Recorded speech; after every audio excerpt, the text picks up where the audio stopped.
क्या आपने कभी महसूस किया है कि जो व्यक्ति सबसे शांत होता है वही सबसे ज्यादा गलत समझा जाता है? क्या आपने देखा है कि जो व्यक्ति दुनिया की दौड़ से बाहर निकल आता है, लोग उसी को पागल कहने लगते हैं? क्या आपने गौर किया है कि शिव का नाम लेने वाला साधना में डूबा हुआ भक्त समाज की नजरों में अजीब क्यों बन जाता है? और सबसे बड़ा प्रश्न, क्या सच में शिव भक्त पागल होता है, या फिर यह संसार ही उस चेतना को समझने में अक्षम है? आज की यह शिववाणी केवल एक कथा नहीं है, यह उस मौन साधक की पुकार है जिसे लोग सुनते नहीं, केवल आंकते हैं। यह उस शिव भक्त की कहानी है जो भीड़ में होकर भी अकेला है, क्योंकि उसकी दिशा भीड़ से अलग है। इस वीडियो को अंत तक जरूर सुनना, क्योंकि जो ऊर्जा अंत में तुम्हें मिलेगी वह तुम्हारे जीवन का रुख बदल देगी। और अगर तुम पहली बार ध्यान की गहराई ज्ञान का सागर पर आए हो तो चैनल को सब्सक्राइब कर लो, ताकि शिव वाणी सीधे तुम्हारे हृदय तक पहुंचे। और कमेंट में लिखो, जय शिव शंभू समझो संगीत, क्योंकि यहां से तुम्हारी दृष्टि बदल सकती है। जब कोई व्यक्ति शिव की ओर बढ़ता है तो वह केवल पूजा नहीं करता, वह अपने भीतर की पूरी संरचना बदलने लगता है। शिव कोई साधारण देवता नहीं है, शिव चेतना है, शिव विघटन है, शिव सीमाओं का अंत है। और जब कोई मनुष्य सीमाओं के अंत की ओर जाता है तो सीमाओं में जीने वाला समाज उसे कैसे स्वीकार करेगा? संगीत, समाज को व्यवस्था चाहिए, नियम चाहिए, पहचान चाहिए, लेवल चाहिए, लेकिन शिव भक्त इन सब के पार चलने लगता है। वह वही करता है जो भीतर से सही लगता है, ना कि वही जो समाज कहता है, और यहीं से समस्या शुरू होती है। समाज कहता है ऐसे मत जियो, ऐसे मत सोचो, ऐसे मत देखो, लेकिन शिव भक्त कहता है जैसा सत्य है वैसा ही स्वीकार है। समाज जहां सफलता को धन से मापता है, शिव भक्त वहां शांति को सफलता मानता है। समाज जहां रिश्तों को स्वार्थ से जोड़ता है, शिव भक्त वहां वैराग्य में प्रेम देखता है। समाज जहां भविष्य की चिंता में वर्तमान खो देता है, शिव भक्त वहीं इस क्षण में स्थिर हो जाता है। अब बताओ, क्या यह व्यक्ति समाज को असहज नहीं करेगा? जो व्यक्ति भीड़ के साथ नहीं चलता वही पहले पागल कहलाता है। इतिहास गवाह है, जब बुद्ध ध्यान में बैठे उन्हें भी पागल कहा गया। जब मीरा ने राजमहल छोड़ा उन्हें भी पागल कहा गया।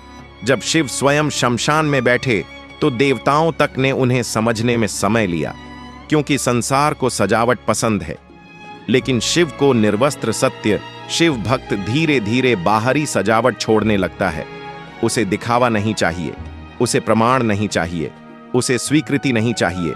और यही बात समाज को सबसे ज्यादा चुभती है, क्योंकि समाज डरता है उस व्यक्ति से जिसे समाज की जरूरत नहीं। जो व्यक्ति समाज की स्वीकृति से मुक्त हो जाता है वह स्वतंत्र हो जाता है, और स्वतंत्र व्यक्ति को नियंत्रित नहीं किया जा सकता। इसलिए समाज पहला वार करता है उसे पागल कहकर। जब कोई साधक अचानक कम बोलने लगता है, लोग कहते हैं कुछ गड़बड़ है। जब कोई साधक अकेले रहना पसंद करने लगता है, लोग कहते हैं दिमाग खराब हो गया है। जब कोई साधक संसार की बातों में रुचि नहीं लेता, लोग कहते हैं यह तो जीवन से भाग रहा है। लेकिन सच यह है कि वह भाग नहीं रहा, वह लौट रहा है। लौट रहा है, अपने मूल की ओर लौट रहा है, उस शिव तत्व की ओर जो भीतर सदियों से सोया था। शिव भक्त की आंखें अलग देखती हैं। वह वस्तुओं को नहीं, ऊर्जा को देखता है। वह शब्दों को नहीं, भाव को सुनता है। वह चेहरों को नहीं, चेतना को पहचानता है। अब सोचो, जो व्यक्ति इस गहराई में जीने लगे, क्या वह सामान्य व्यवहार करेगा? नहीं, और उसे सामान्य होने की आवश्यकता भी नहीं, क्योंकि सामान्य होना ही तो संसार का सबसे बड़ा भ्रम है। संसार ने सामान्य की एक परिभाषा बना ली है। नौकरी, विवाह, हां, बच्चे, धन, प्रतिष्ठा। जो इस रेखा से बाहर जाता है वह असामान्य कहलाता है। और शिव भक्त तो इस रेखा को ही मिटा देता है। वह कहता है मैं यहां अनुभव करने आया हूं, साबित करने नहीं, मैं यहां जीने आया हूं। जीतने नहीं, मैं यहां शिव होने आया हूं, किसी और जैसा बनने नहीं। और यही वाक्य समाज को डराता है, क्योंकि समाज दर्पण देखना नहीं चाहता। जब कोई शिव भक्त शांत रहता है, समाज को अपना शोर सुनाई देने लगता है। जब कोई शिव भक्त संतुष्ट होता है, समाज को अपनी लालसा दिखने लगती है। जब कोई शिव भक्त निर्भय होता है, समाज को अपना भय दिखाई देता है। इसलिए समाज उसे पागल कह देता है ताकि खुद से बच सके। समझो इस गुण सत्य को। पागल वह नहीं होता जो शिव की ओर जाता है। पागल वह होता है जो पूरे जीवन दौड़ता है और पूछता भी नहीं कि क्यों दौड़ रहा है। शिव भक्त प्रश्न पूछता है। वह पूछता है, मैं कौन हूं, मैं क्यों हूं, मृत्यु के बाद क्या। और समाज प्रश्नों से डरता है क्योंकि प्रश्न व्यवस्था को हिला देते हैं। शिव भक्त व्यवस्था को नहीं मानता, वह सत्य को मानता है। और सत्य हमेशा अव्यवस्थित लगता है क्योंकि वह जीवित होता है, नियमित होते हैं। सत्य जीवित होता है, इसीलिए शिव भक्त की चाल अलग होती है, उसकी दृष्टि अलग होती है, उसका मौन अलग होता है। और जो अलग होता है वही सबसे पहले गलत समझा जाता है। लेकिन याद रखो, समझे जाने की आवश्यकता केवल अहंकार को होती है, साधक को नहीं। साधक तो बस शिव में विलीन होना चाहता है।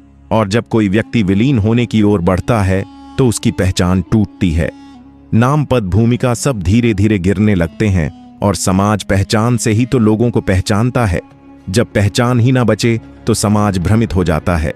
वह कहता है, यह आदमी बदल गया है। नहीं, वह बदला नहीं है, वह जाग गया है।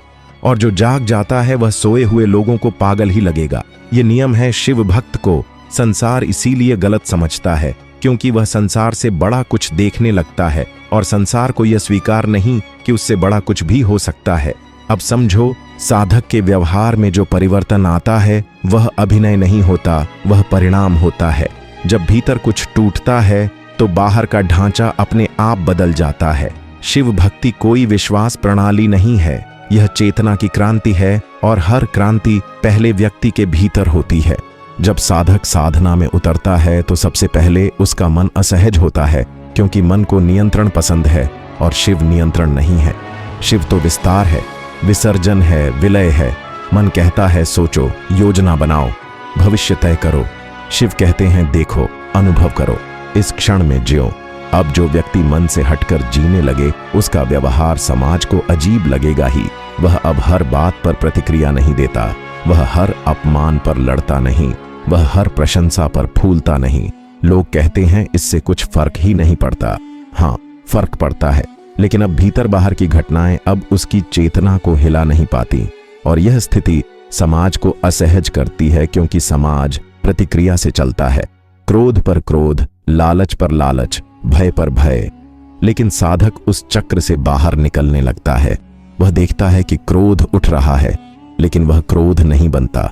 वह देखता है कि भय आ रहा है, लेकिन वह भय नहीं बनता।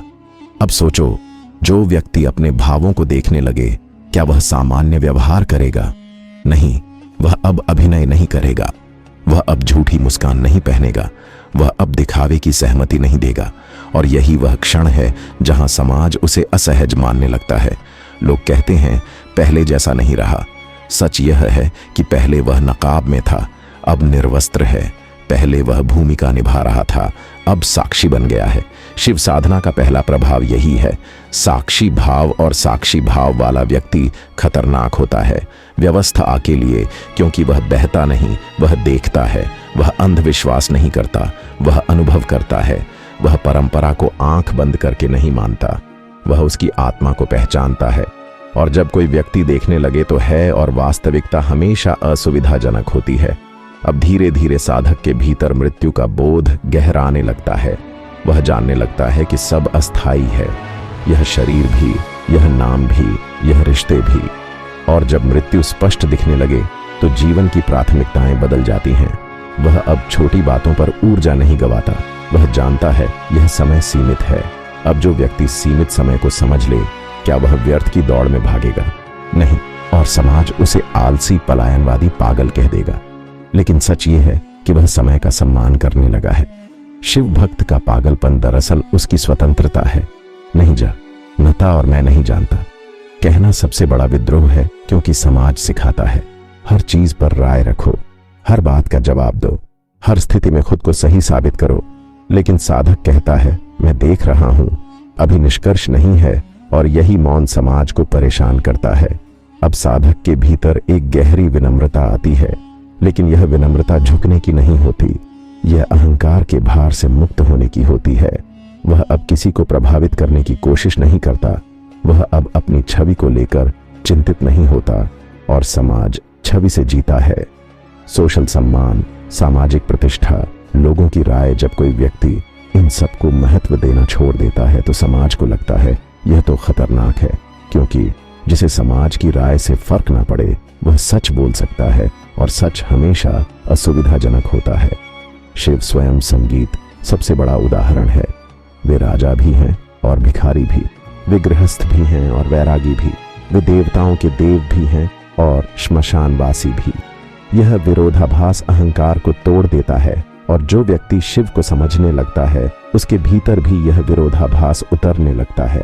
वह न पूरी तरह संसार में होता है, न पूरी तरह उससे बाहर, वह बीच में होता है, और बीच में होना समाज को समझ नहीं आता। समाज को या तो काला चाहिए या सफेद, बीच का रंग उसे भ्रमित करता है। अब साधक की भूमिका टूटने लगती है। वह बेटा, पति, कर्मचारी, नागरिक, इन सब भूमिकाओं को निभाता तो है, लेकिन उनसे चिपकता नहीं। वह जानता है कि यह मुखौटे हैं, और जब भूमिका निभाने वाला व्यक्ति उसे सच न मानने लगे तो उसका व्यवहार बदल जाता है। वह भूमिका में डूबता नहीं, वह भूमिका को जीता है, और यही अंतर समाज नहीं समझ पाता। लोग कहते हैं यह पहले जैसा भावुक नहीं रहा। सच यह है कि वह अब अचेतन भावुकता से मुक्त हो गया है। अब और यह दृष्टि उसके निर्णय बदल देती है। वह अब वही काम करता है जिसमें सत्य हो, चाहे लाभ हो या ना हो, और समाज लाभ को प्राथमिकता देता है। जब कोई व्यक्ति लाभ के बजाय सत्य चुने तो समाज उसे मूर्ख, आवश्यकता नहीं। यही शिव मार्ग है, यही शिव वाणी है, यही पूर्ण होता है। यह 4 भागों का प्रवाह, हर हर महादेव। अगर इस शिव वाणी ने आज तुम्हारे मन और आत्मा को छुआ है तो इसे अंत तक सुनने के लिए धन्यवाद। साधक, अगर तुम शिव ऊर्जा से और गहराई से जुड़े रहना चाहते हो तो हमारे YouTube मेंबरशिप से जुड़ो। वहां तुम्हें मिलेगा विशेष ध्यान, शिव मार्गदर्शन, और केवल सदस्यों के लिए शिव ऊर्जा का निजी संरक्षण। महादेव का आशीर्वाद हमेशा तुम्हारे साथ है। चैनल ध्यान की गहराई, ज्ञान का सागर को सब्सक्राइब करो और कमेंट में लिखो महादेव मैं आपके साथ हूं, ताकि शिव ऊर्जा तुम्हारे जीवन में सक्रिय बनी रहे। संदेश समाप्त हुआ है, पर महादेव की कृपा अभी भी तुम्हारे चारों ओर प्रवाहित है और हमेशा प्रवाहित रहेगी। और साधक हमारे व्हाट्सएप चैनल से भी जुड़ सकते हो, लिंक डिस्क्रिप्शन में है। वहां रोज सुबह तुम्हें मिलेगा शिव का संदेश, शिव का स्मरण और शिव भाव जगाने वाले दिव्य रिमाइंडर्स। संगीत चैनल ध्यान की गहराई, ज्ञान का सागर, जहां आत्मा शिव को पहचानती है। हम